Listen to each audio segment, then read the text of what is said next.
History of the FMCSA. In 1935, the U.S. Congress passed the Motor Carrier Act. This specific law gave the Interstate Commerce Commission, or the ICC, enormous and essential authority within the freight industry. This gave them the power to control and regulate the motor carrier standard. Almost every aspect of the industry was then under the discretion of the ICC, including the motor carrier's permits, routes, and most importantly, the tariff costs. The ICC executed the order that the tariff rates of each carrier should be regulated to a uniform rate. They said that the reason for this was because of a forecasted overwhelming competition among the carriers themselves. Gradual and mild competition may be healthy for the industry, but a projected abrupt increase in competition made it a negative situation for the economy. Added to this was the fact that the country was barely recovering from the effects of the Great Depression, which began in the year 1929.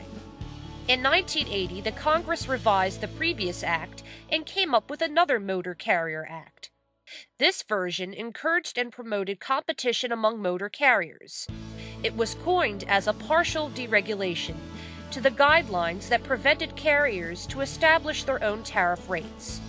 This resulted to a cascade of changes in the tariff rates of different motor carriers. As a result of competition, many decreased their rate to encourage shippers to make deals with them instead of their competitors. In 1986, the Congress passed another law that further regulated the standard of the industry. This was the Commercial Motor Vehicle Safety Act, which focused on a better screening standard for motor carrier drivers. This prevented the entry of delinquent, drug-laden, and unsafe drivers from actually getting an entry to the industry. All of this was a result of the growing competition and the entrance of small business groups that offered the same service as bigger carriers do. Furthermore, this law gave a provision that a commercial driver can't have multiple operating licenses from multiple states. It also increased the requirements for employers to where the drivers are being hired.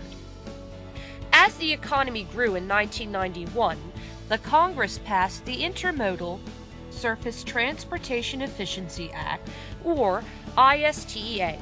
This helped local and state governments to prepare for a new type of economy that enabled interstate business transactions as well as international deals. Federal agencies and local governments scrambled to integrate their highways with railroads and shipping terminals. Due to the expansion of the country's economy, interstate commercialism became a critical aspect for the state and local government. In 1995, the Interstate Commerce Commission Termination Act, or ICCTA, was enacted and it abolished the ICC. It scattered its responsibility and authority to the agencies under the Department of Transportation. On December 31, 1995, the licensing of motor carriers was given to the Federal Highway Administration, which was an agency within the Department of Transportation Railways. Furthermore, the Surface Transportation Board, or STB, was given the authority with other intermodal activities. This year signaled a lot of reforms within the motor carrier industry, and it triggered numerous economic situations that enabled the industry to expand. In 1998, the Transportation Equity Act of the 21st century was born.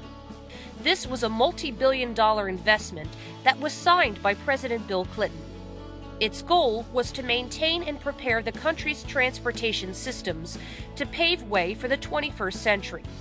Additionally, all safety regulations concerning motor vehicles were implemented by all states in a uniform manner with the help of the Motor Carrier Safety Assistance Program, or FMCSA. They funded the improvements and fund requirements for the execution of different programs, like vehicle inspections and compliance reviews.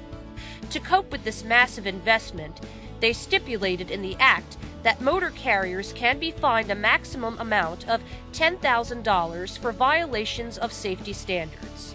In 1999, the Motor Carrier Safety Improvement Act was enacted and aimed for two things. enhanced the Federal Motor Carrier Safety Program by establishing its own administration, which followed the same name of the program and was a division of the Department of Transportation. To decrease the quantity of accidents involving trucks by implementing strict inspections, stricter sanctions for violators, and compliance review. It also allowed the hastening of provision making proceedings to increase the improvement in the transportation regulation standards. Finally, on January 1, 2000, the Department of Transportation formed the Federal Motor Carrier Safety Administration, or FMCSA. Its beginning tasks were just to regulate and enforce motor carrier safety standards, but its responsibilities have widened as time passed by. Today, almost all the authority is given to FMCSA, including licensing, safety and compliance of carriers, brokers, and forwarders. The FMCSA, as well as other federal agencies, are to comply with the Code of Federal Regulation. This is the major guideline that every government body has to follow in their formulation and implementation of regulations.